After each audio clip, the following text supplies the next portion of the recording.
안녕하세요. 단목입니다. 자, 오늘 장마 기간인데, 여러분 어떻게 지내세요? 흐리다 보니까 수업을 하다가 화선지가 자꾸, 습기가 먹어가지고 발목이 너무 번지거나 그런 경우가 있어요. 그래서 좋은 화선지일수록 습기에 민감해요. 여러분들 참고하시고, 자, 오늘은 제가 제 작품을 한번 들고 나와봤어요. 이 작품은 감입니다. 감을 쳐다보고 있는 새 한 마리. 뒤에는 노란 보름달이 있죠. 글은 마음이 풍성한 나날을, 단목은 제 아우고요. 자, 풍성한 나날이 늘 이어지기를 하는 마음으로 작품을 했습니다. 이 작품은 집에 자기 거실이나 아니면은 아이들 방에 걸어 놓으면 아주 풍성한, 마음이 풍성한 날을 늘 보낼 수 있을 거예요. 늘 긍정적인 마음을 가질 수 있고, 그 다음에 이 감 때문에 늘 먹을 것이 들어올 수 있겠죠? 그래서 이 작품을 소개하고, 이 작품 제가 오늘 원래 100만 원 이상 하는 작품이지만 특별히 경매를 시작합니다.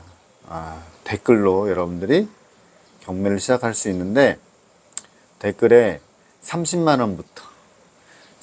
원부터 시작합니다. 그래서 이거를 집에 걸고 싶으신 분들은 정말 싸게 구입할 수 있어요. 30만 원부터입니다. 며칠이 지난 후에 그것이 더 이상 금액이 올라가지 않더라도 그 금액에 들을 겁니다. 그래서 제가 처음으로 유튜브에서 제 작품을 경매를 한번 붙여볼게요. 이 작품을 구입하고 싶으신 분들은 댓글에 꼭 써주세요. 금액은 30만 원부터입니다. 아시겠죠?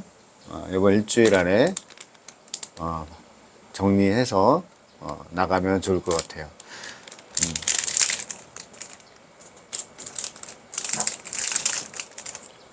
자, 그리고 오늘 하고 싶은 이야기는 여러분 명상에 대해서 이야기할 겁니다.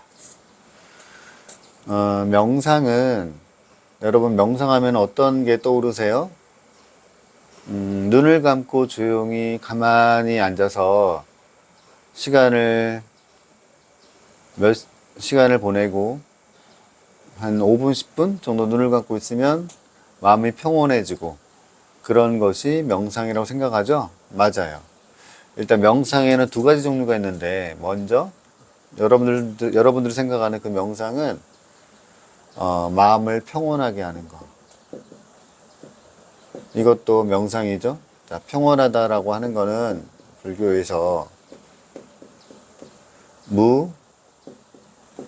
무심이에요. 무심. 평온한 상태. 이 평온한 상태를 유지한다. 한자로 없을무 마음심인데, 마음이 없다, 이런 게 아니라 마음이 평온하다. 이걸 바로 우리가 명상의 첫 번째 의미예요. 자, 오늘 하고 싶은 얘기는 이 두 번째인데,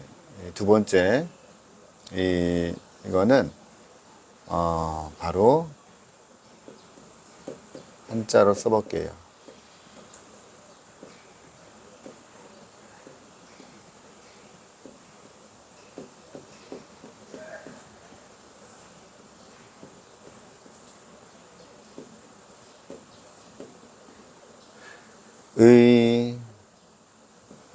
의제 필전, 의제필전이죠. 뜻이 있을 제, 부필, 앞 전자예요. 어떤 사람은 먼저 선을 쓰기도 하는데 의제필선이라고 하기도 하는데 저는 의제필전이라고 썼어요. 무슨 말이냐? 명상에서 우리가 붓을 들고 글씨나 그림을 그리는 사람들은 반드시 명상을 먼저 해요. 우리가 별 위에 먹을 가는 그 시간, 별 위에 먹을 갈면서 시간을 보내는 그런 상태를 우리가 명상을 하는 그 상태라고 하는데, 평온한 상태를 유지하고, 두 번째, 의제필전에 대한 의미를 가슴에 새기고 명상을 하는 겁니다.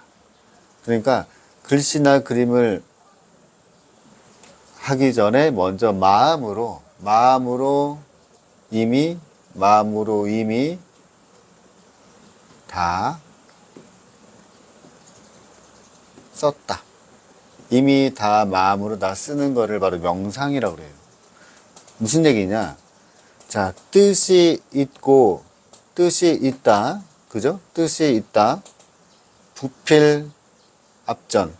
붓 전에. 자, 이걸 직역을 하면, 붓을 들기 전에 뜻이 있다. 어렵죠? 붓을 들기 전에 뜻이 있다. 그러니까, 붓 앞에 뜻은 이야기입니다. 이야기를 합시다. 붓을 들기 전에 이야기가 있다. 이게 무슨 말이냐? 한마디로 의역을 해보면 바로 이겁니다. 붓을 들지 말아라. 붓을 들지 말아라. 이야기를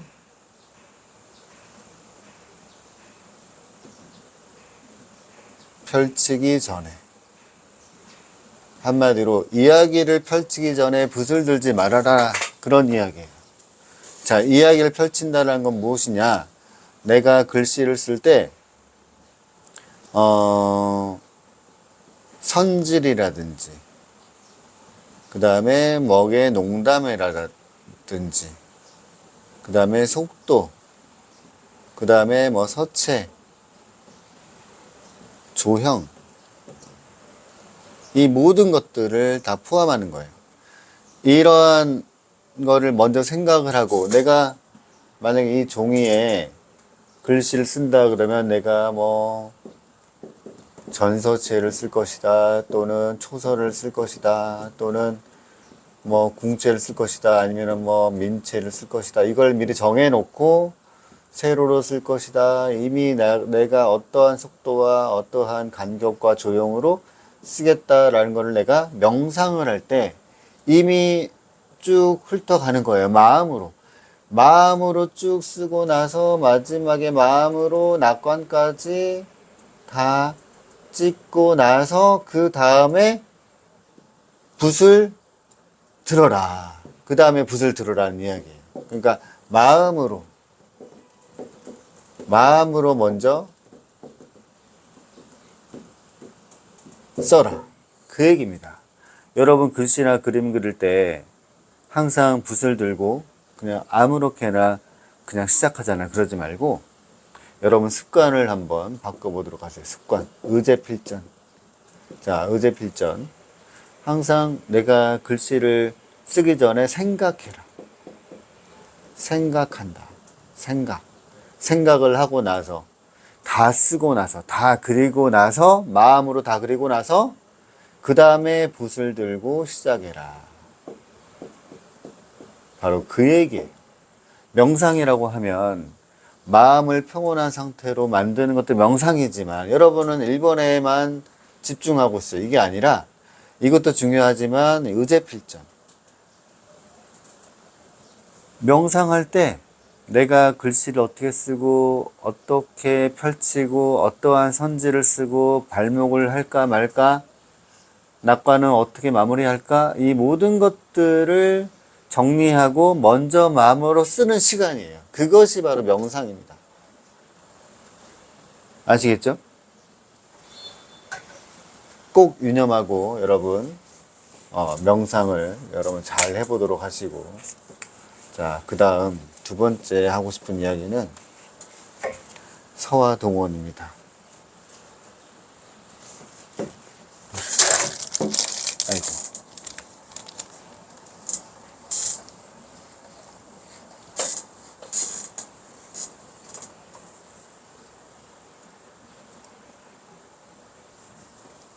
이 소중한 작품이 아이고 떨어질 뻔했네. 자, 다음 하고 싶은 얘기는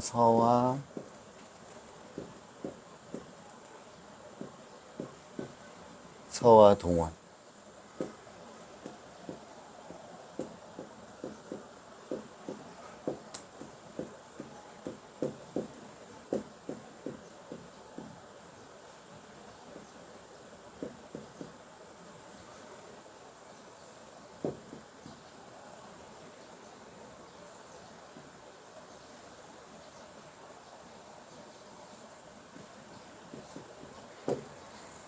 자, 서화동원.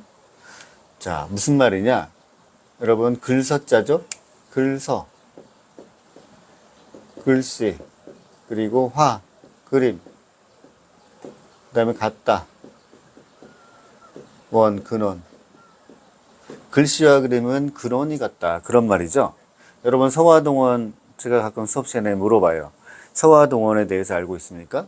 서화동원이 무슨 뜻입니까? 말하고 질문을 하면 대부분이 글씨와 그림이 같다 라고 말씀하시면서 예전에 동굴벽화에 뭐 물고기 그림이 있는데 이러한 물고기를 우리가 한자로 이런 물고기 나오기까지 상형 문자를 생각하게 돼요. 자, 상형 문자 맞죠? 이 글씨를 쓰거나 그림을 그릴 때 이 근원이 같다. 그러니까 출발이 같다. 역사가 같다. 그렇게 생각을 합니다. 서화동원. 근데 여러분, 서화동원 이 말은 또 다른 의미가 있어요. 바로 도구가 같다. 도구가 같다. 그 옛날에 원세시대에서 우리가 동굴에 돌을 쪼개가지고 돌로 그림을 그리거나 숯으로 그림을 그리거나 글씨를 쓰거나 어쨌든 도구가 같잖아요. 지금은 여러분 어때요? 지금의 도구는 어때요? 지금의 도구는 이 붓으로 글씨를 쓰고 그림을 그리죠. 이게 바로 서화동원입니다. 그러니까 그 도구가 같다. 글씨를 쓰던 서체로 한자든 한글이든 글씨를 쓰던 서체의 운필로 그림을 그리는 행위. 바로 문인의 출발이죠. 대나무는 해서체의 기법을 쓴다. 그런 것처럼 한마디로 글씨를 쓰던 운필로 그림을 그린다. 그게 바로 또 서화동원입니다. 그러니까 그림을 그리는 행위가 곧 글씨를 쓰는 것이고 글씨를 쓰는 행위가 곧 그림을 그리는 행위다. 제가 스무 캘리그라피를 가리키면서 글씨만 쓰지 말고 그림도 함께 공부를 하라라고 이야기를 해요. 그 이유는 무엇이냐면 그림을 그리다 보면 우리가 사군자나 문인화, 수묵화 이런 그림을 그리다 보면 바로 붓의 운필이 늘어요. 붓의 운필이 늘고 기법이 다양하다는 것을 알게 돼요. 그러므로 내 붓을 바로 훨씬 더 성숙하게 만들고 무기로 만들 수 있어요. 이 기법을 가지고 이 축적된 이 경험을 가지고 다시 글씨가 좋아진다는 겁니다. 그래서 왜냐? 같은 붓으로 글씨를 쓰고 같은 붓으로 그림을 그리니 어때요? 글씨를 쓰던 운필 가지고 그림을 그리고 해서체 운필 한일자를 가지고 대나무에 줄기를 그리고 마찬가지로 그림을 그리도 운필 가지고 글씨를 쓰고 이렇게 같은 도구로 써서 훨씬 더 빨리 필력이 늘 수 있다라는 거죠. 제가 이제 여러분들한테 팁을 하나 드리자면, 같은 붓으로, 같은 붓, 뭐 10호 이상, 10호 이상 되는 같은 붓, 10호 붓은 이 정도입니다. 10호는 여기 직경이 10mm, 그러니까 1cm 정도 되는 붓. 너무 작은 붓은 필력이 많이 안 늘어요. 그래서 되도록이면 큰 붓이 좋기 때문에 같은 붓으로, 만약 이 붓을 택한다면 이 붓으로 글씨를 쓰고 이 붓으로 그림을 그리란 이야기예요. 왜? 내가 익숙해지고 깨우칠 때까지. 왜? 이걸로 사군자를 치고 이걸로 그 사군자를 치던 그 기법과 그 느낌, 리듬이 그대로 글씨에 들어와야 되기 때문에, 만약에 글씨는 이걸로 글씨는 이걸로 쓰고 그림은 이걸로 그리고 이런 게 아니라, 글씨는 이걸 쓰고 그림은 이걸로 그리는 게 아니라 하나의 붓으로 그림을 그리고 그 리듬으로 글씨를 쓰란 얘기죠. 글씨를 쓰던 그 붓으로 그림을 그리란 얘기야. 그래야 서로 상호작용해서 내가 득필할 수 있어요. 하나의 붓을 깨우치면 나머지 큰 붓, 작은 붓, 이런 것들은 그렇게 어렵지 않아요. 여러분 사군자 붓도 있고 서해 붓도 있고 켈리 붓도 이렇게 있지만, 이거를 글씨 쓸 때 이걸 쓰고 그림 그릴 때는 이거 쓰고 이런 게 아니라, 처음에 배우시는 분들은 하나의 붓을 가지고 통달할 때까지 같이 해야 돼, 같이.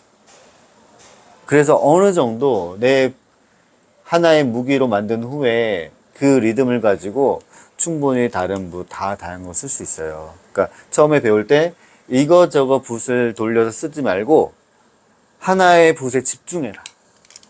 하나의 붓에 집중해라. 하나의 붓에 집중해라. 집중.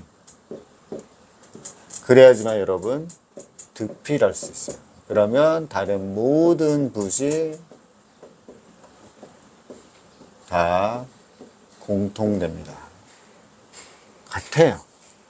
그래서 하나의 붓을 가지고 사군자를 치고 글씨도 써보고, 글씨를 쓰던 붓으로 글씨도 쓰고 사군자도 치고 그래야 됩니다. 그래서 서화동원의 중요한 부분은 바로 도구 같다.